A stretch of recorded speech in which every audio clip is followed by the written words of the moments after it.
and, well, afternoon at this point. Good afternoon, and welcome to Beware Spoilers. I am Adam.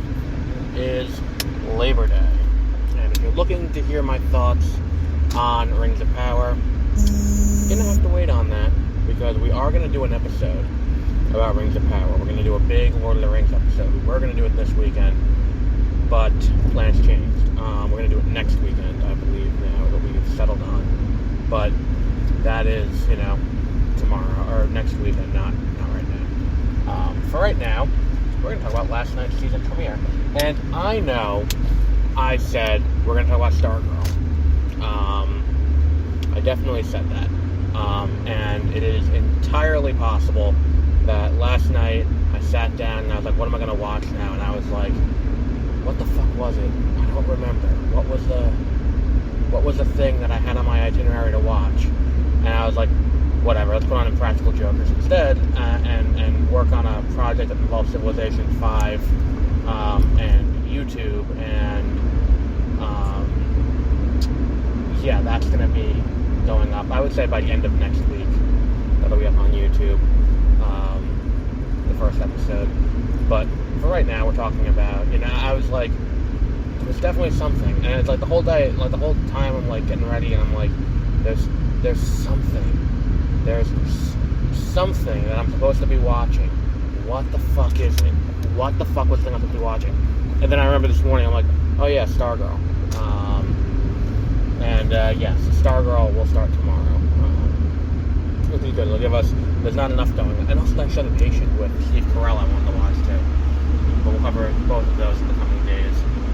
But for right now, let's start with Rick and Morty, now in its 6th season, which is one of those things that, like, it feels both accurate and inaccurate that it's in its 6th season, because it's like, it doesn't feel like it would have been around that long, but at the same time, it's like, yeah, that's just about right. Because I remember the year it premiered, it had a huge presence at New York Comic Con, and I didn't go that year, I was away at college, but I came back home and I was in Penn Station, and there was a fuck ton of people all milling about with these bags that were branded with Rick and Morty, and then I ended up watching it on TV. And that was 7 years ago. Yeah, it does make sense. But just seeing the number 6 there is like, oh, that's a lot, and I don't like that. But either way, here we are. So season 6 of Rick and Morty is premiered, and it picks up right where season 5 left off, with Rick and Morty on what's left of the Citadel, after everything went wrong in the last season with Evil Morty and all that. And it's, here's my thing with Rick and Morty.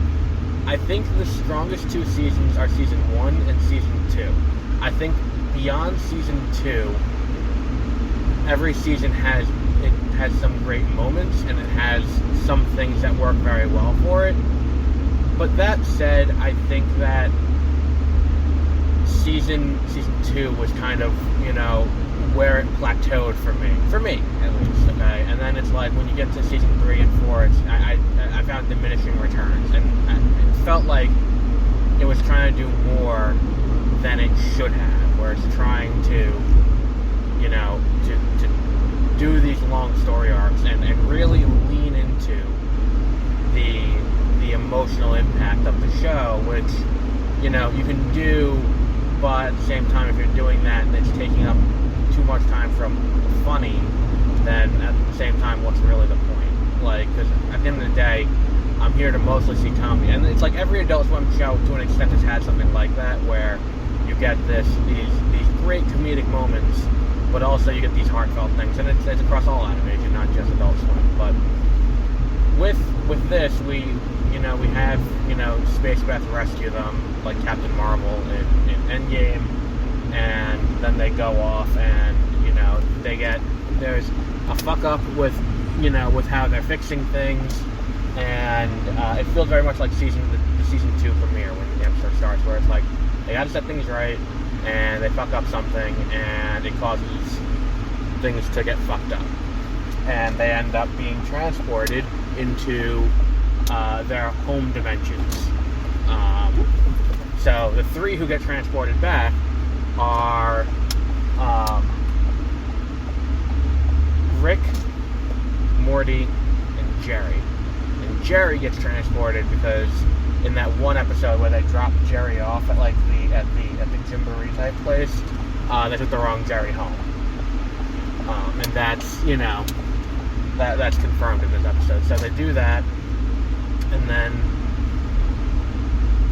this they go on this adventure because now Rick is back home in his home dimension, where it turns out that the origin that showed at the beginning of season 3 was accurate.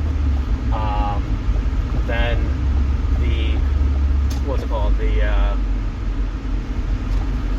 Morty ends up back in the world of that Cronenberg in season 1 because that's his home dimension, and they have to all find their way back to the dimension they're all living in, which they get back, and I think the ending is great. I'm not going to spoil, but the ending for this episode is great.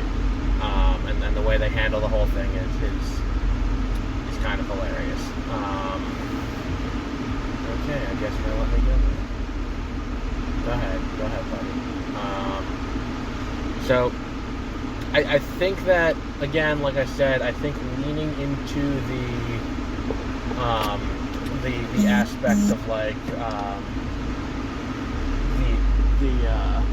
what's the one we're looking for here?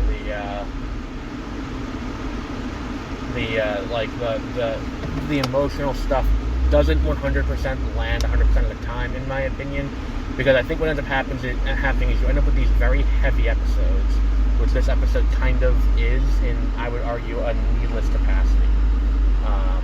I think there's a way to do this episode where you don't have so much time spent with Morty dealing with the ramifications of the Cronenberg universe the last time they were there, and instead doing more like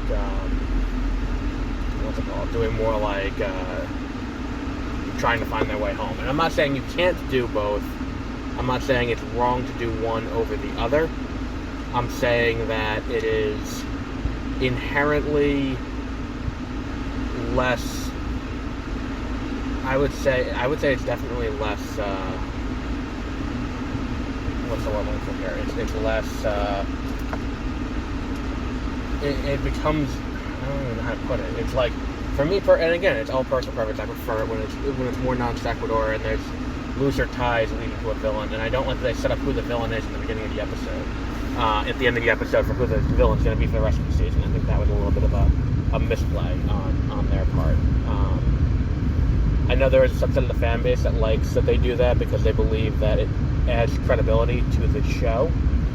But at the same time, I don't think that you necessarily, when you're in season 6, need to add that credibility. I think that credibility is already built in. That said, I think that having a bad guy, I'm gonna spoil it right here for anyone.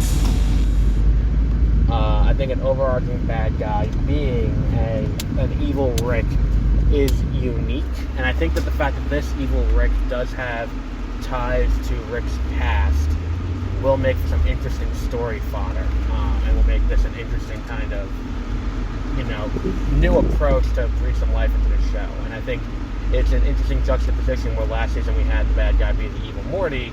I think the evil Rick is an interesting kind of, is an interesting idea. Now tying it back and tying it into his origin in this way too. So yeah. So I think that that's enough for today, only because it's, again, half-hour episodes mean I can't go too deep on them. And it is starting to rain, which will cause audio issues. These are some fat fucking raindrops too, let me tell you. But I'm interested to see where they go this season. I want to see what they do now that's different from past seasons. And if they're going to continue doing non sequitur stuff, which it appears they're going to, because the way the episode ends is just like classic for the show and how the show functions. It'll just be interesting to see how they go going forward, and in what form do we get their improv episode this season to get involved. So it'll be interesting. I'm looking forward to seeing how this episode works, or how this show works for this season. But every year they bring something new and unique to the table. On that note, we'll wrap up there for today. We will start Stargirl tomorrow. Stargirl Season 3, Episode 1, probably the final season of Stargirl.